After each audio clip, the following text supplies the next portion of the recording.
Hello and most welcome to 1431. It's a very lovely day today. There's some spring in the air, but it's quite chilly still. Around zero, I would assume.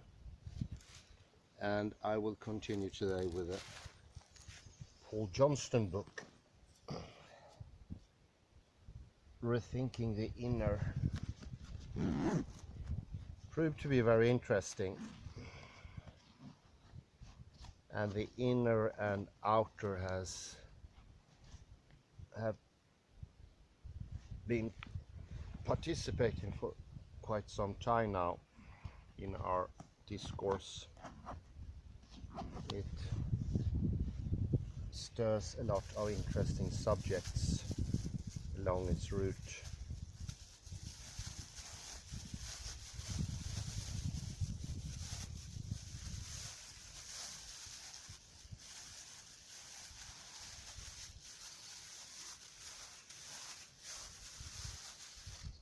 Raising questions,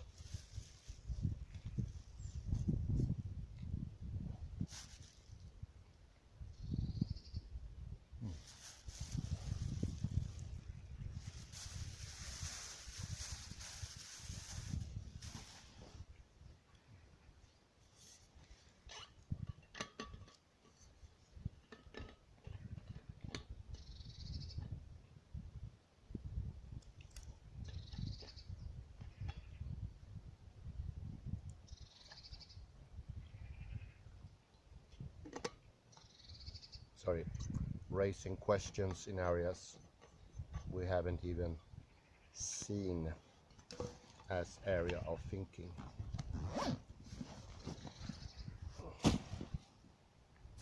This is what Wittgenstein does. He points to something we haven't even thought of ever, and it wouldn't be likely that thinking ever occurred in our lives.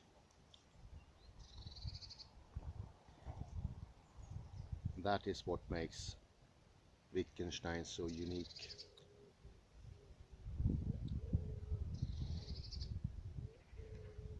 Where other philosophers raises questions about thoughts, wonders, queries that we already have established, Wittgenstein does something completely different.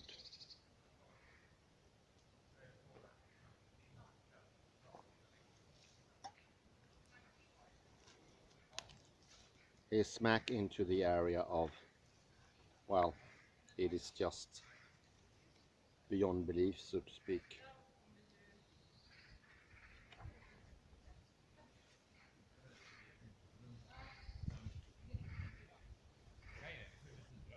I left off at page 10, and this is the last paragraph on the page. Against this, someone might argue that we would have no choice but to recognize that what she does is the same as what we do. That we would be compelled to accept it as a genuine case of calculation.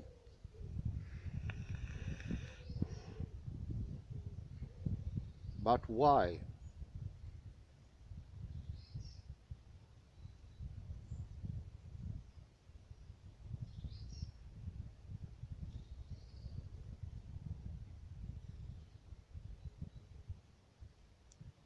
What she does is not the same as what we do.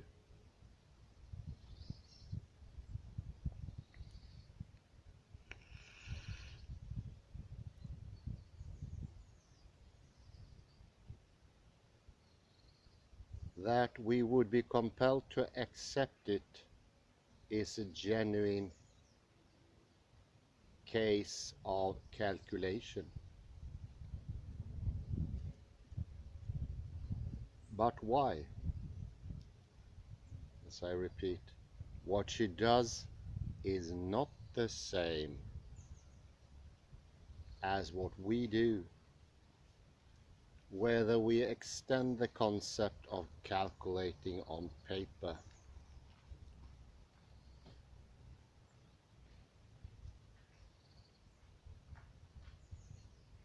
To take in inner calculation is a matter of decision, not compulsion.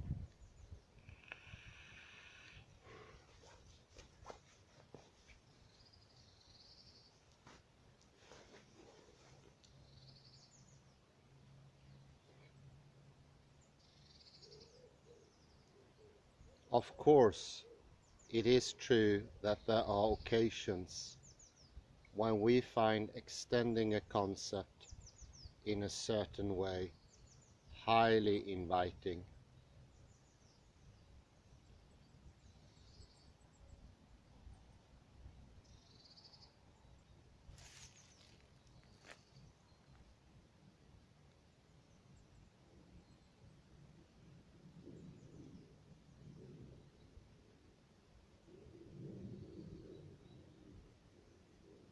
For example, in describing the picture of a burning house,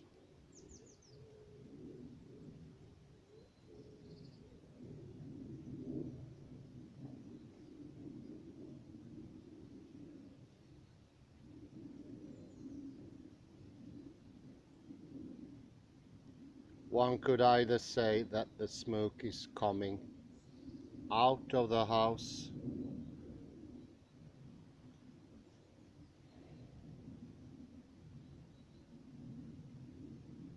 or simply that it is above it.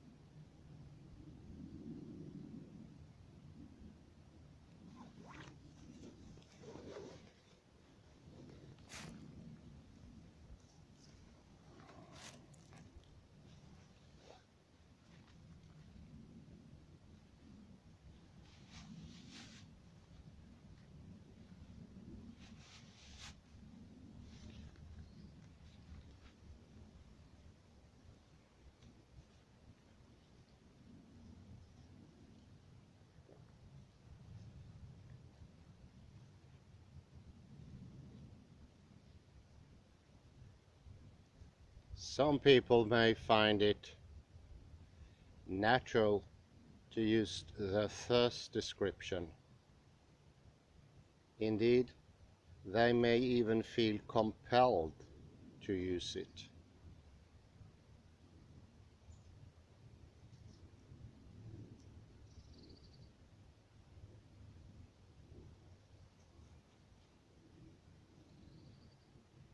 But if they are, that is simply an interesting fact about them.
From a conceptual view, however, talk of compulsion is misplaced.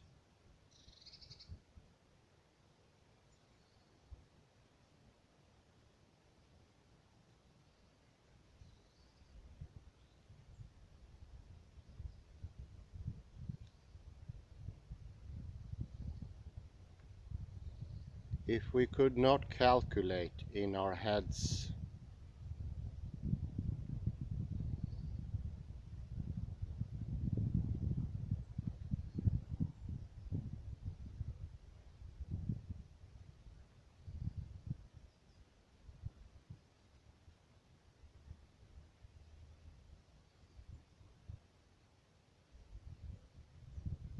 and came across someone who said she could, we might find it natural and convenient to extend our concept of calculation to take in this new phenomenon.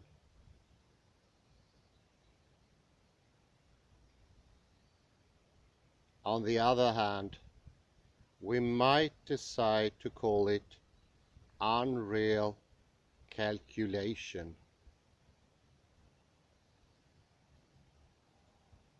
or decide not to call it calculation at all.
So far, our discussion of calculating in the head has ignored its most striking feature, the individual's claim about her own experience.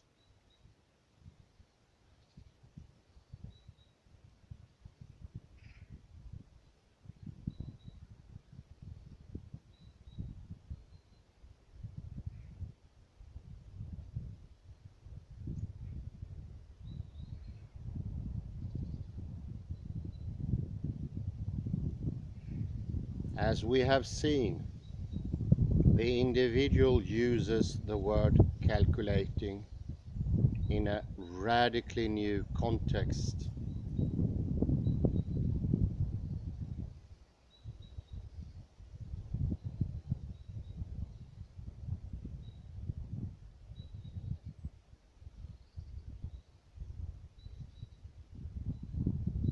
And yet, she claims that it is exactly the right word to describe what she is doing.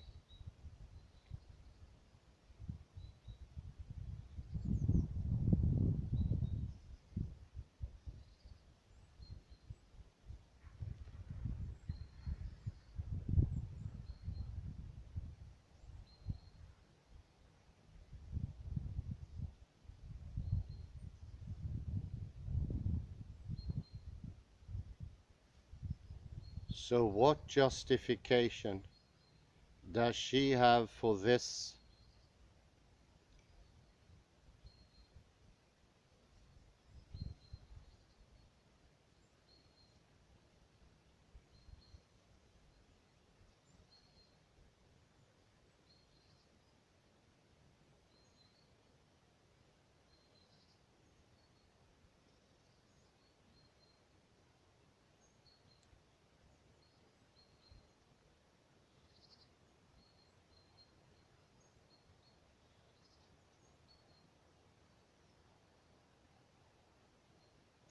In one sense, none whatsoever, for nothing in the previous employment of the word justifies its use in relation to an experience.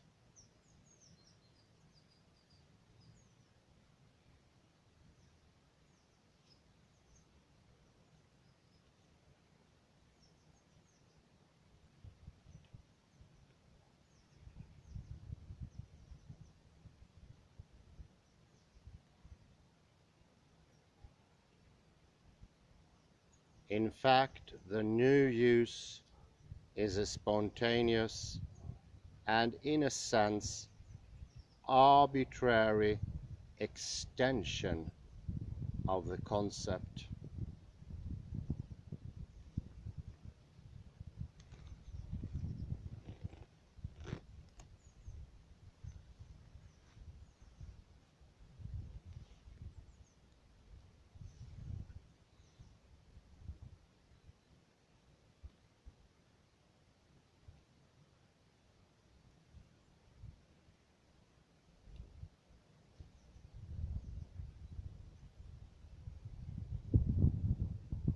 The key point, however, is that other people may share the inclination to put the word to this new use.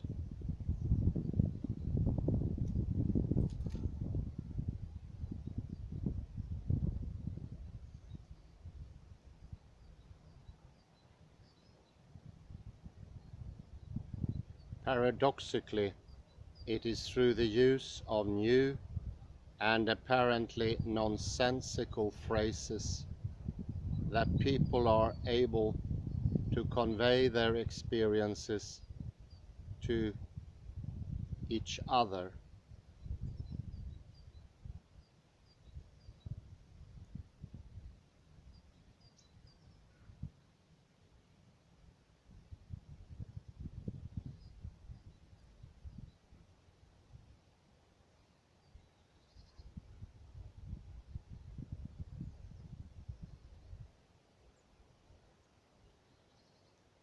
Here, the mark of their sharing an experience is the inclination to use the same apparently nonsensical phrase to express it.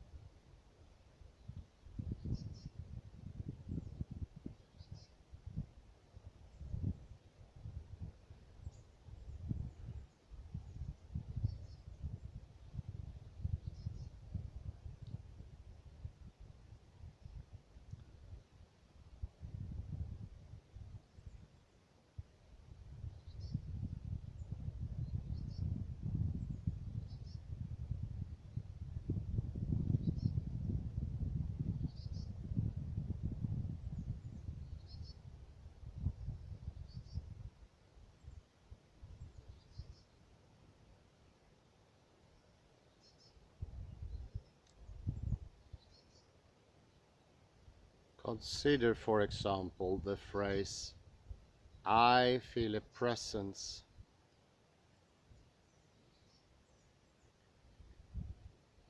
Here,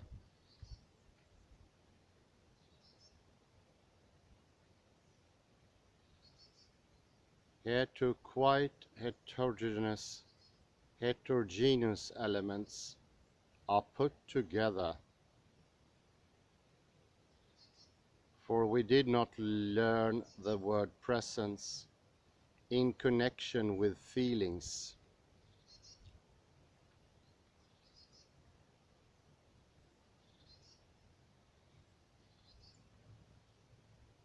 Furthermore, when someone is present, we do not usually talk of feeling a presence.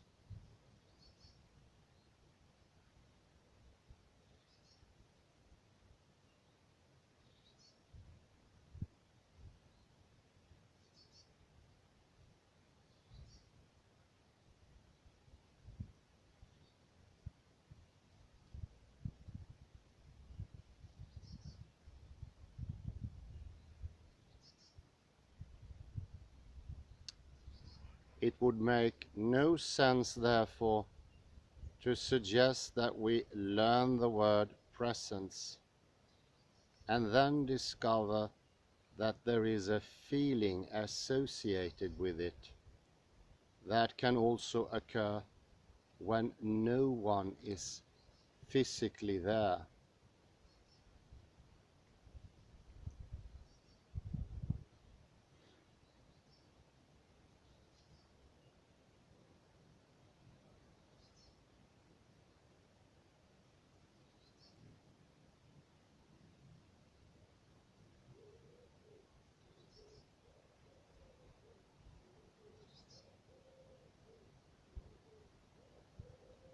Nonetheless, people do say, I feel a presence, and this is a spontaneous growth and a growth of something you learn, feel.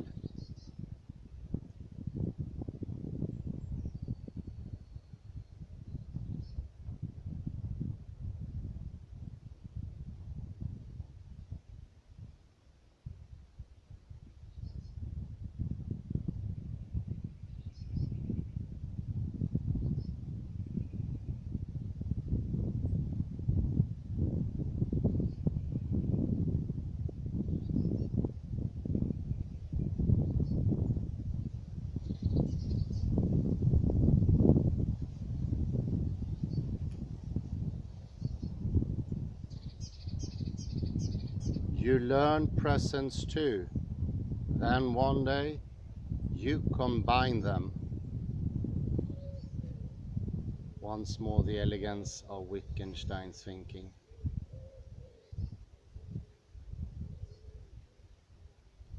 Poets do it.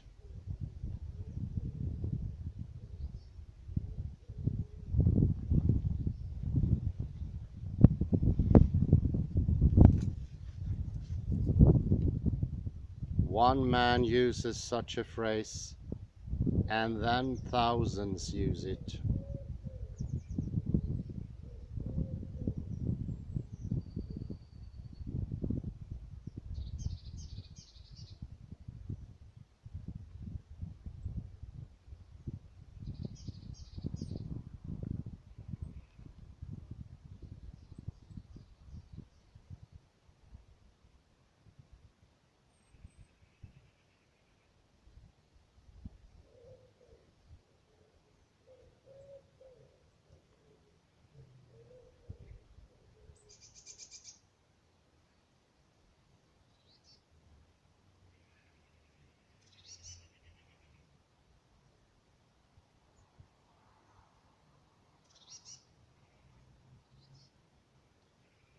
What happens here is that the individual takes up a phrase learnt and used in one way and gives it a new use as an expression of experience.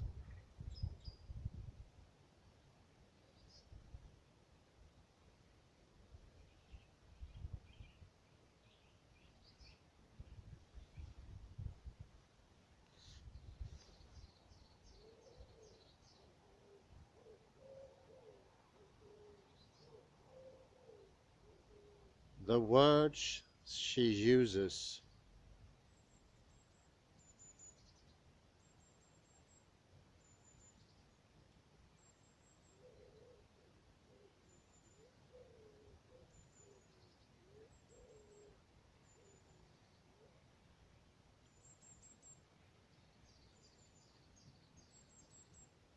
do not function by accurately representing what went on inside her, nor are there any rules for their use. Rather, she uses a certain phrase, and her doing so characterizes her experience as being of a certain kind.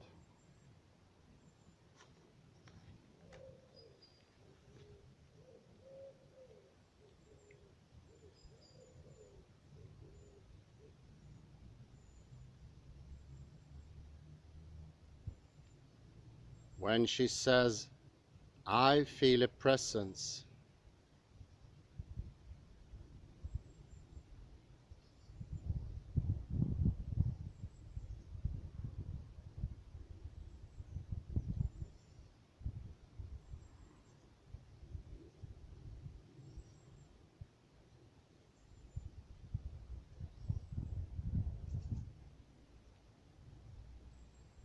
It is her use of that phrase which enables us to say she had a specific experience versus the experience expressed by the phrase "I feel a presence."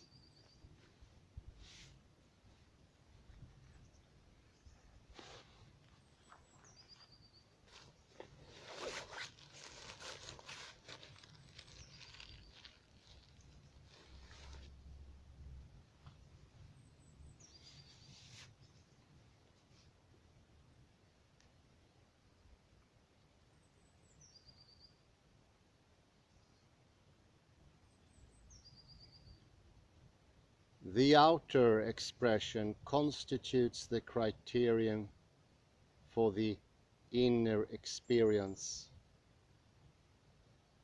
and here that expression consists in the individual taking up a phrase that she has been taught in one way and giving it a radically new use.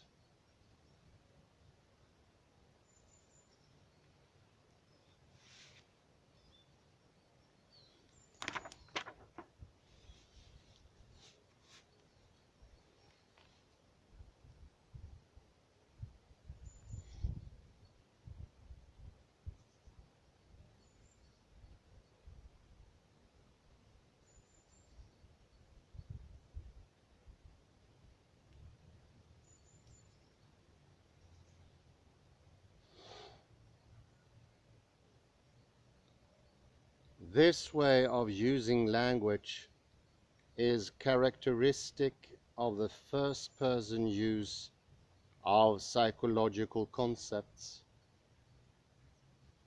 and to emphasize that such statements function as expression of experience and not as reports of ineffable processes.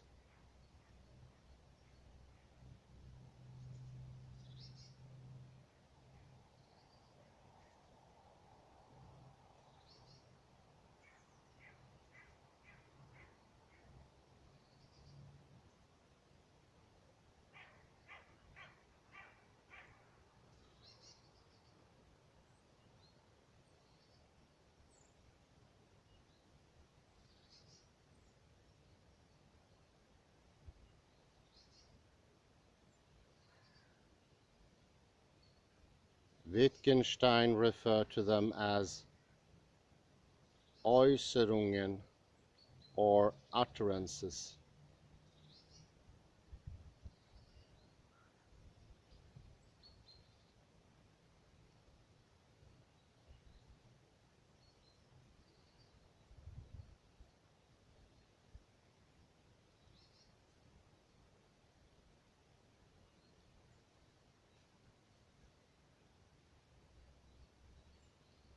The point of this is to indicate that this type of statement has a quite different grammar from that of a description.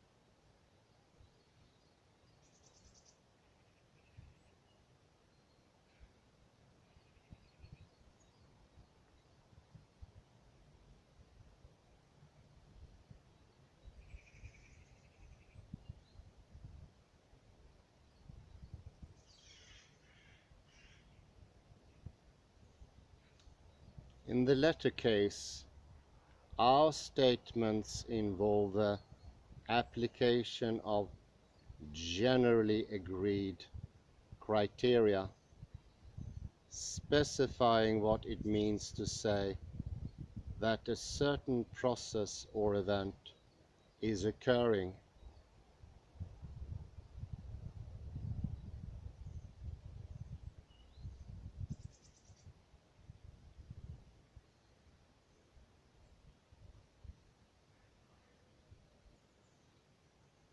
And whether those criteria have been applied correctly can in principle be checked by others.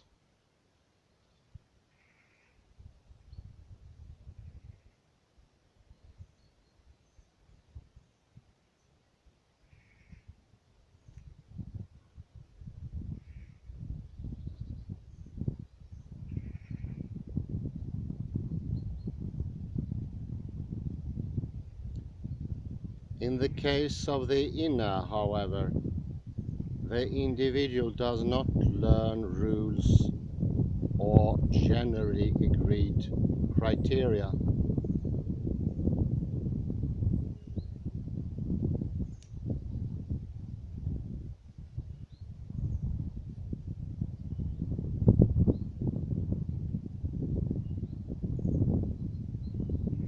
Her statements are not based on evidence and cannot be assessed by others for their accuracy. On the contrary, they are like signals.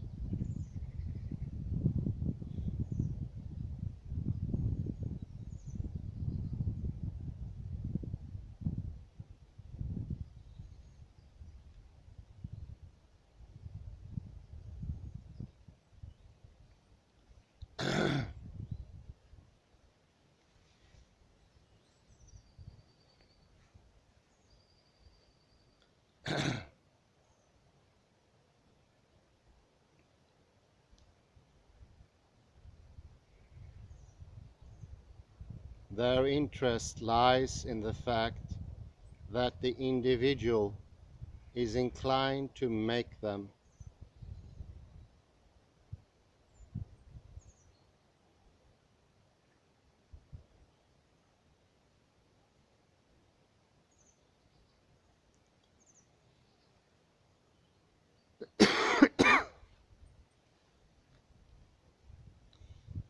For it is her use of a particular phrase that characterizes her as having had a particular experience.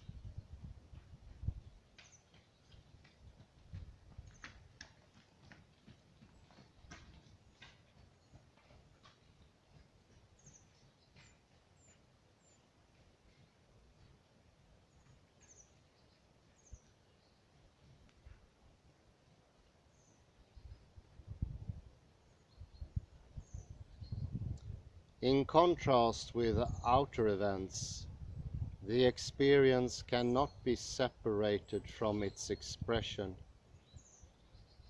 What the individual says and does is crucial, since this provides the only possible criterion for distinguishing between different inner states.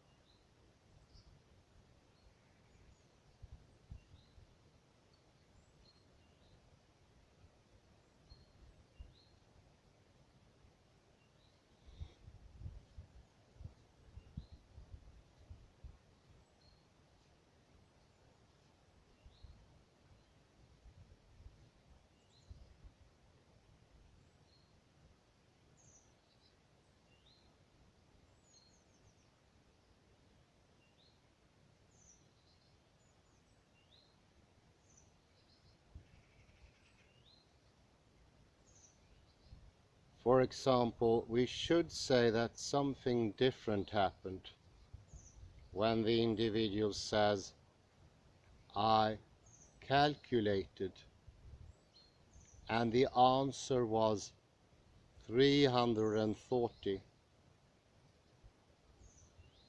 And when she says the number 340 flowed into my mind,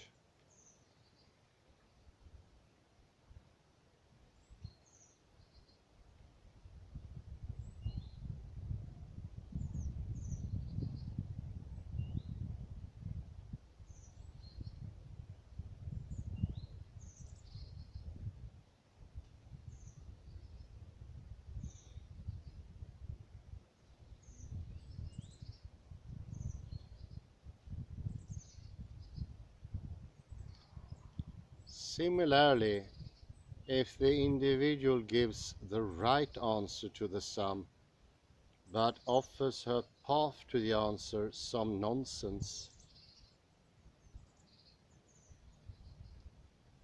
we might decide not to call this calculating,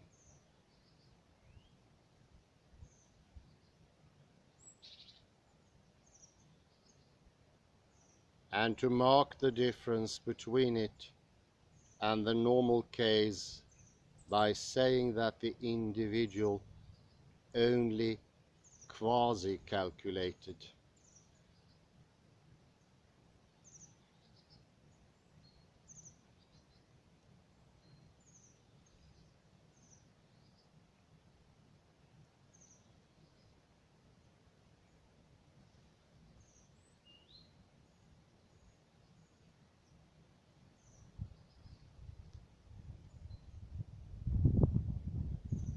This account of the inner and the way language functions in relation to it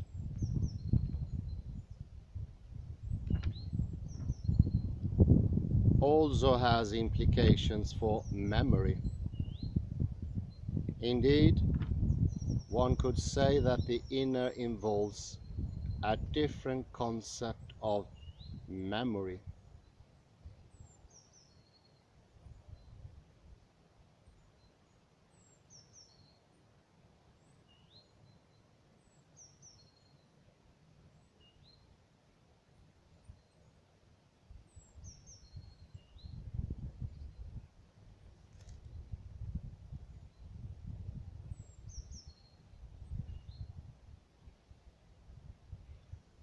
Normally, when we talk of remembering something, it is possible to verify the correctness of the memory.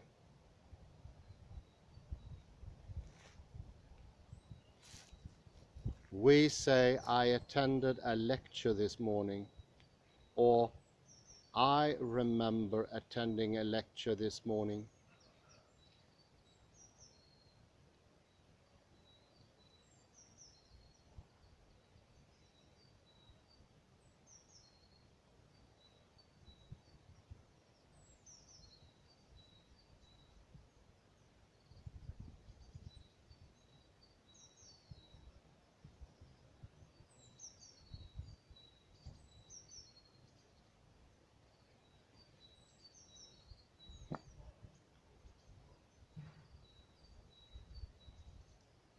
Our memory claim can, at least in principle, be corroborated or refuted by other people.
If, however, someone says, I remember going through every stage of the calculation in my head,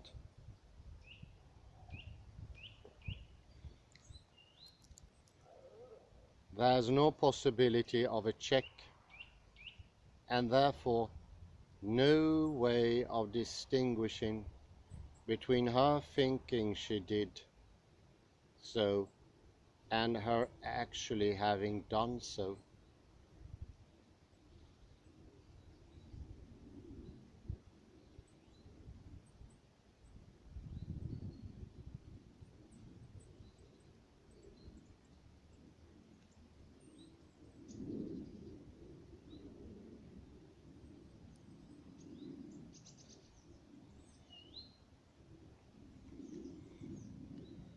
However, this does not mean that the individual is wrong to say she remembers.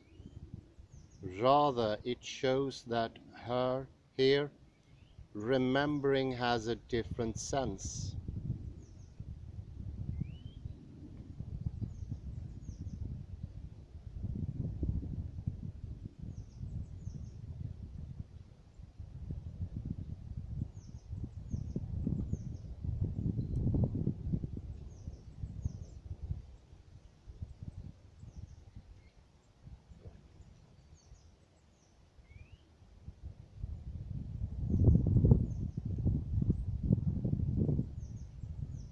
This may seem to suggest that the individual can say anything she likes, but that is not so.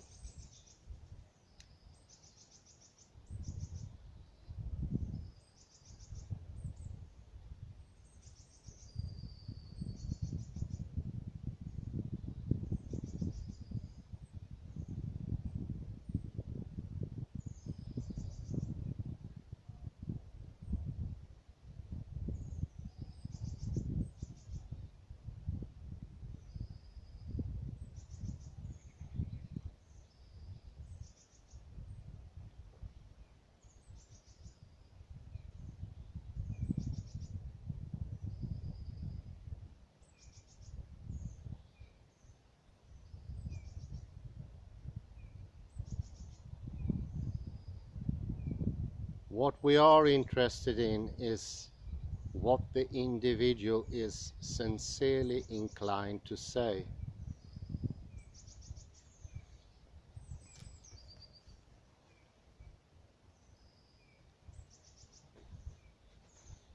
Not what answer would now suit her best.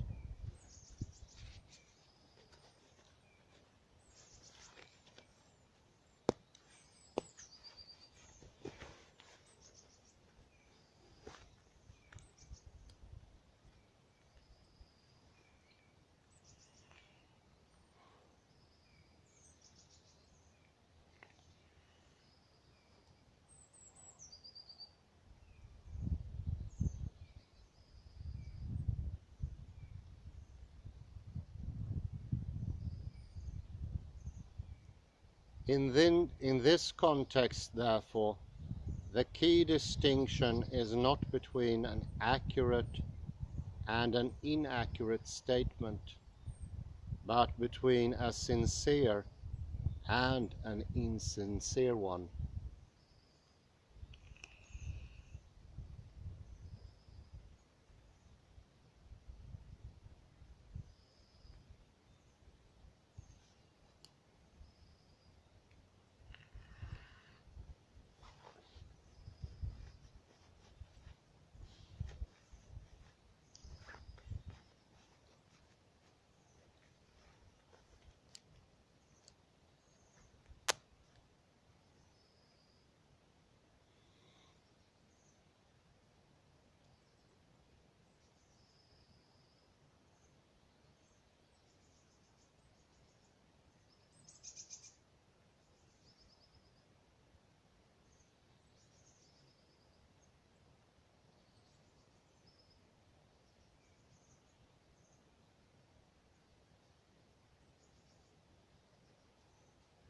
To put it another way, The only measure of accuracy is sincerity.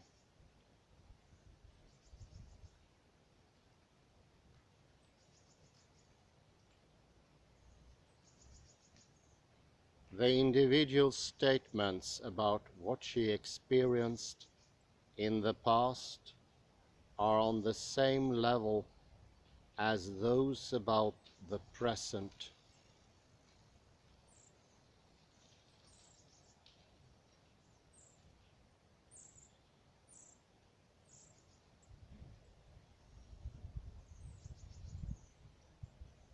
Both can only be made sense of as expressions of experience.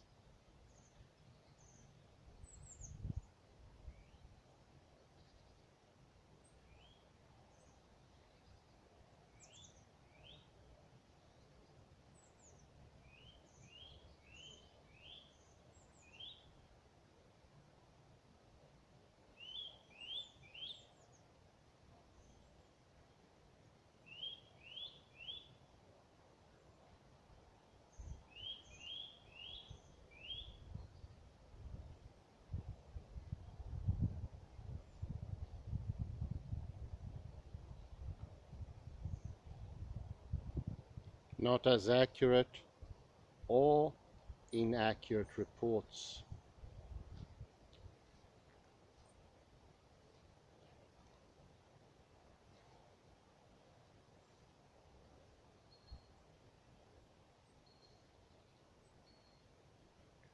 Against this, one might argue that, without the notion of accuracy,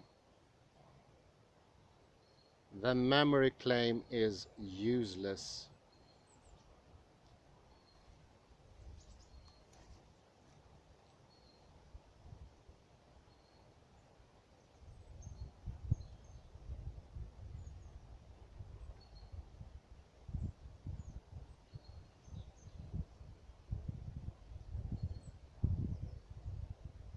Surely we want to know what actually happened in the past, not just what the individual is inclined to say what happened.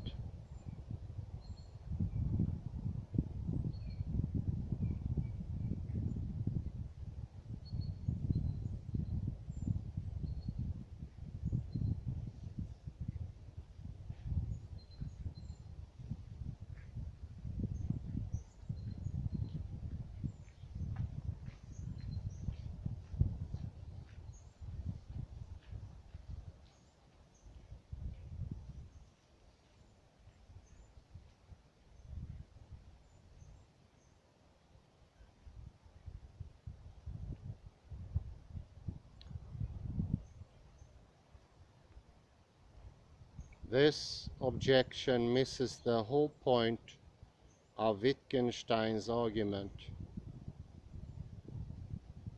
for it assumes that what actually happened and what the individual says happened are two distinct things.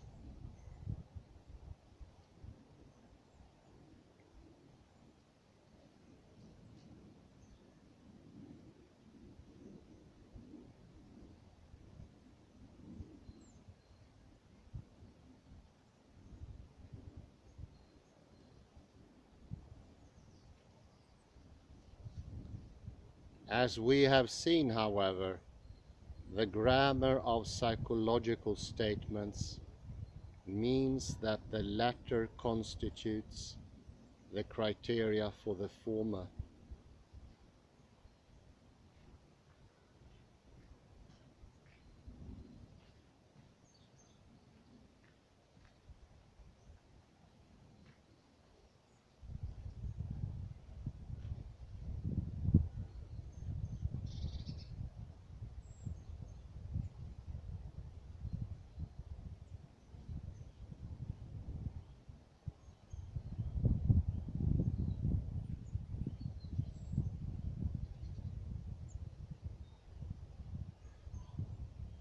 If we see someone with a concentrated expression on her face, and want to know what is going on inside her,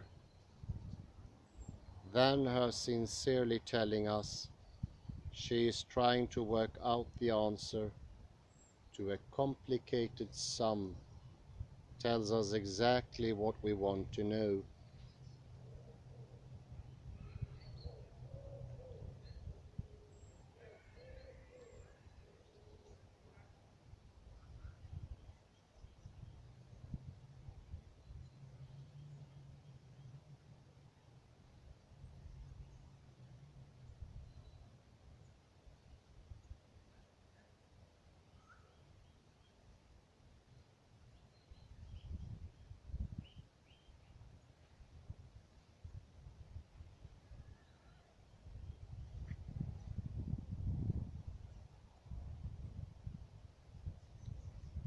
The question of whether, despite her sincerity, her statement might be an inaccurate description of what she is or was doing, does not arise.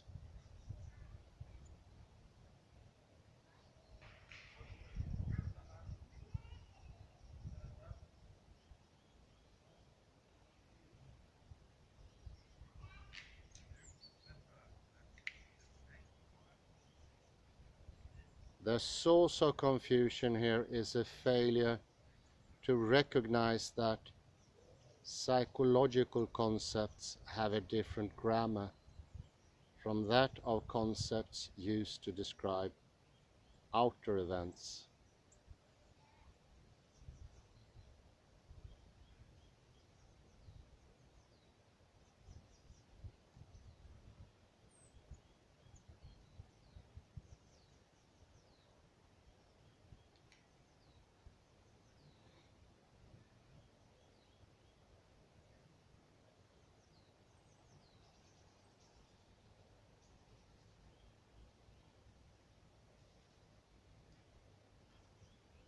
What makes the inner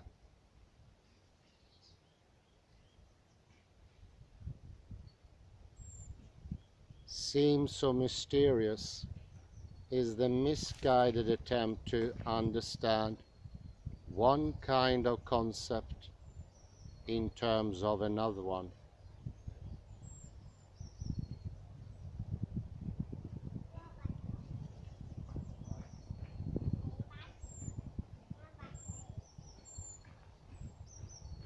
In fact, our concept of the inner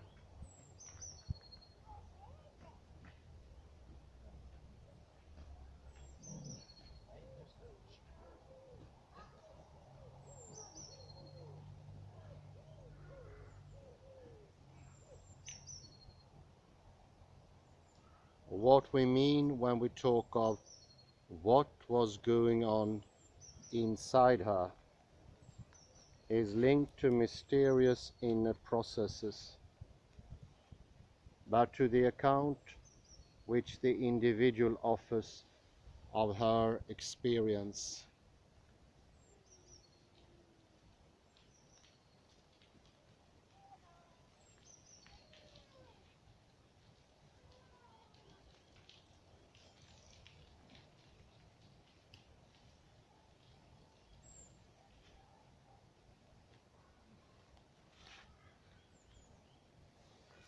Put the pointer into the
is a very important point that Wittgenstein does do here and often is missed out.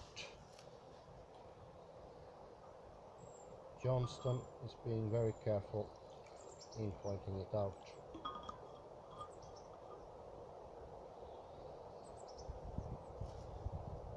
And the assumption is that there are two different things.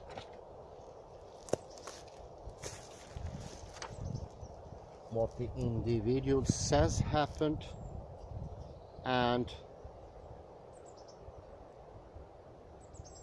what actually happened. And this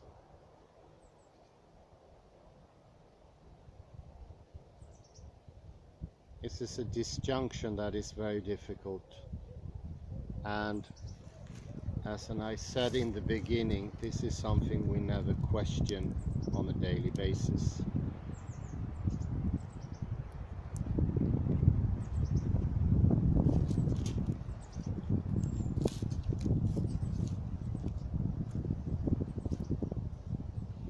We think that there are two things going on: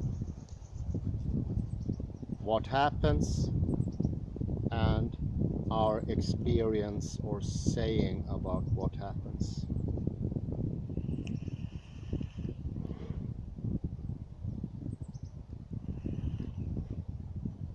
And one is, so to speak, a reflection of the other one, although they are dissimilar.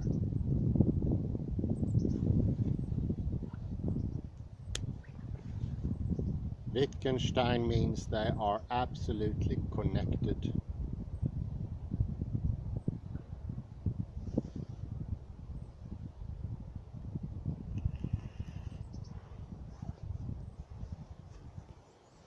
Without a happening, there can be no saying of what happens or happened.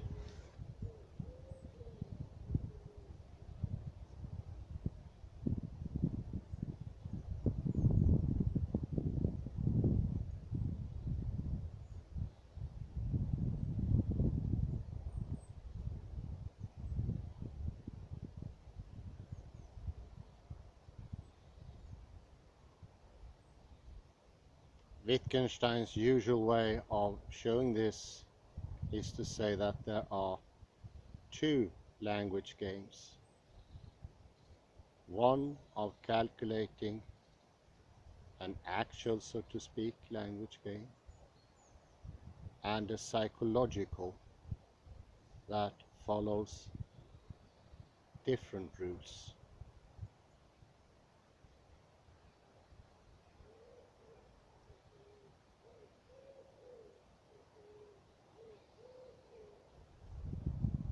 Also constructed from thousands of millions of uses.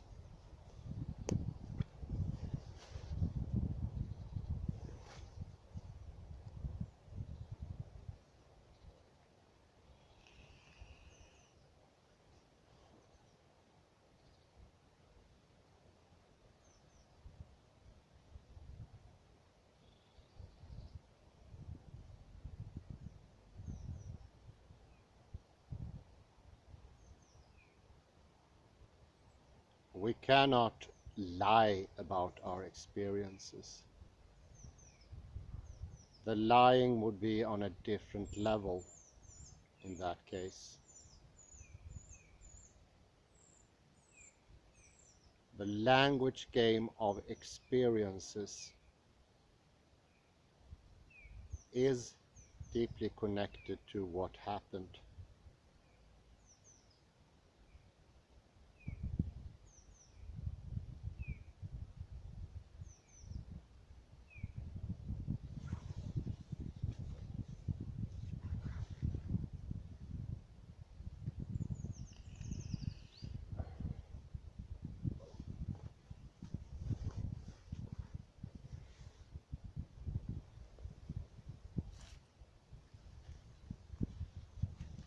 This particular point of Wittgenstein resolves the cogito ergo sum problem in a most peculiar way, to say the least. This, my friends, is completely unexpected. This is pure Wittgensteinian.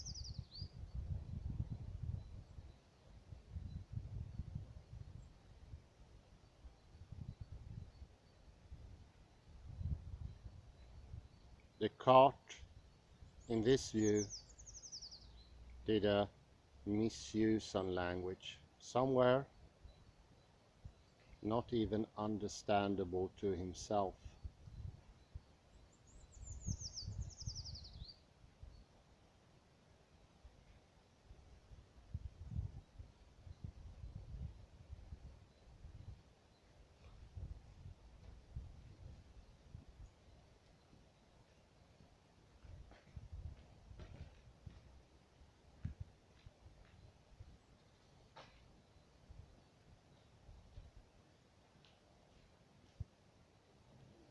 There is, let's call it a local in the West, a language game of experiences. And there is a language game of doings, or calculation, if you like.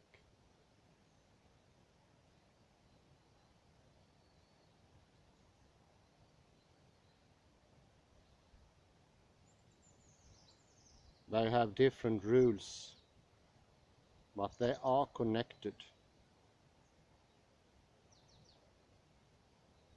Compare that to Descartes, where experience is misused out of language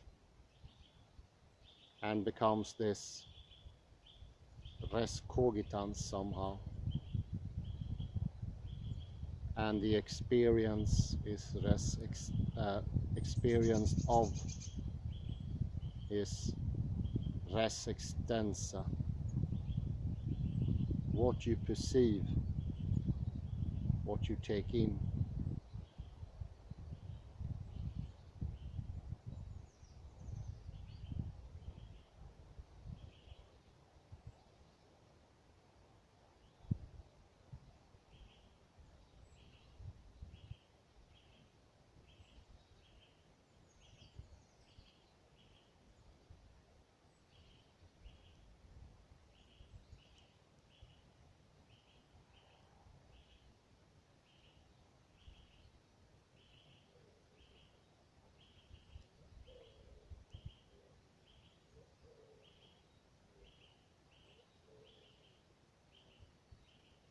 And the clue here for me was, you cannot lie about your own experience.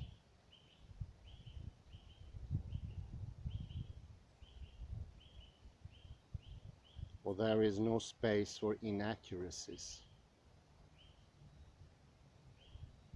Yeah, I think the latter is better put. There is no room for inaccuracies. Potentially you could, well, you could actually lie about it. But there is no room for inaccuracies.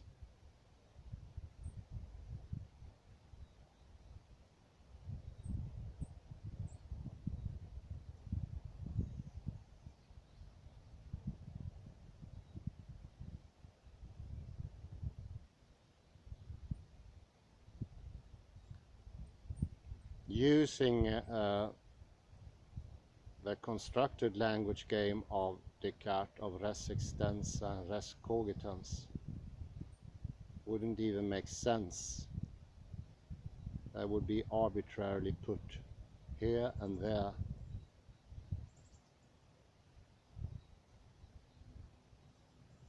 So sometimes res extensa was used for experience, and sometimes for the calculating.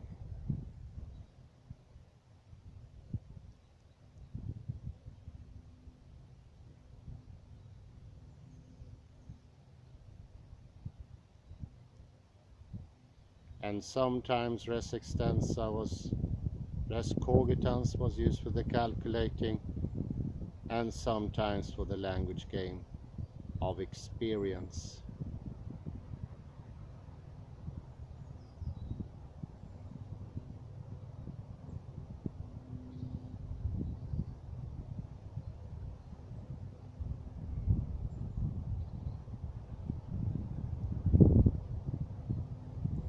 To help with the understanding of this incredibly sharp point of Wittgenstein, which is so easily to miss, let's compare with Heidegger's Geschichte.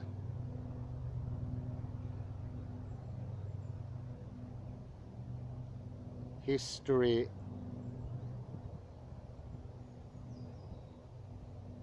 or all that has happened, to be more specific, is what makes up the use of experience in the language game.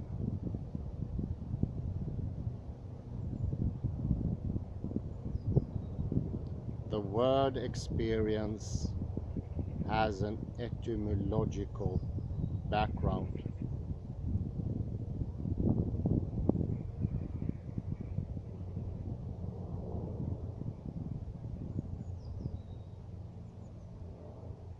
It does not just pop out of nowhere.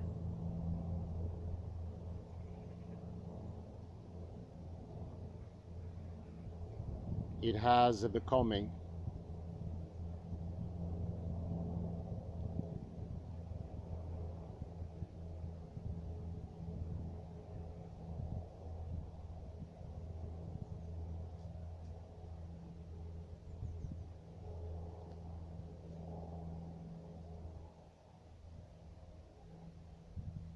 It developed, one could say, but there is no point from nowhere to watch its development.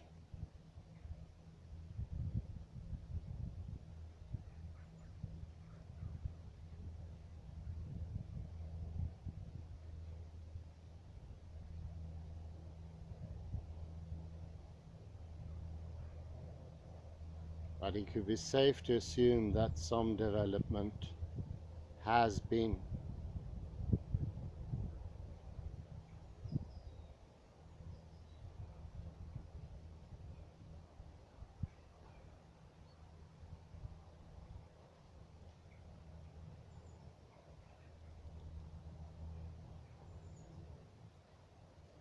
This is also very similar to Lee Smolin's and Roberto Unger's criticism or revealment of the cosmological fallacy.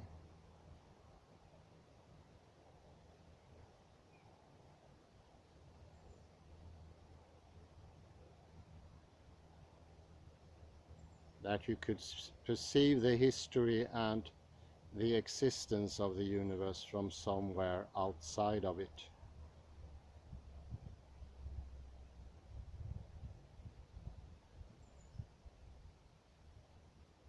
An Hegelian point from nowhere.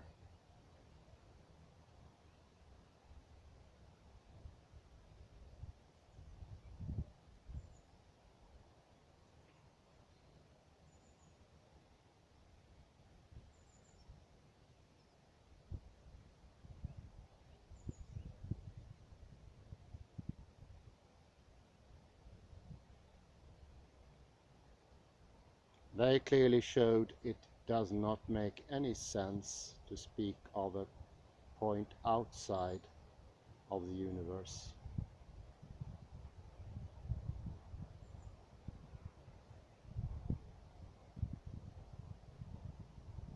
Just as it doesn't make much sense to say that there could be a disjunction between the knowledge we have of the universe and the universe itself. Therefore, all knowledge must be inside the universe, which is not a limitation.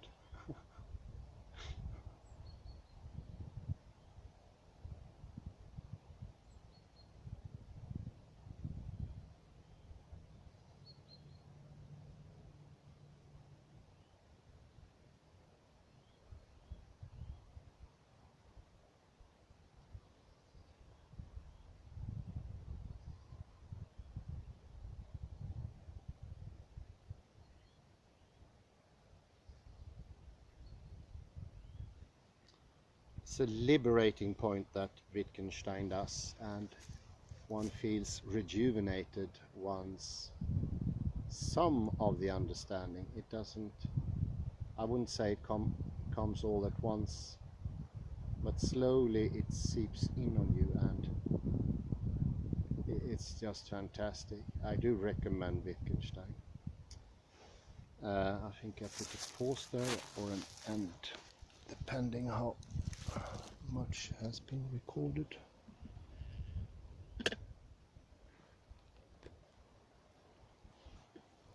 And that was the end of that Wittgensteinian lecture. I will go back to that in the next lecture, I say. Thank you very much for participating, and have a very nice afternoon, I think it is. Bye bye. Lovely sunny day here.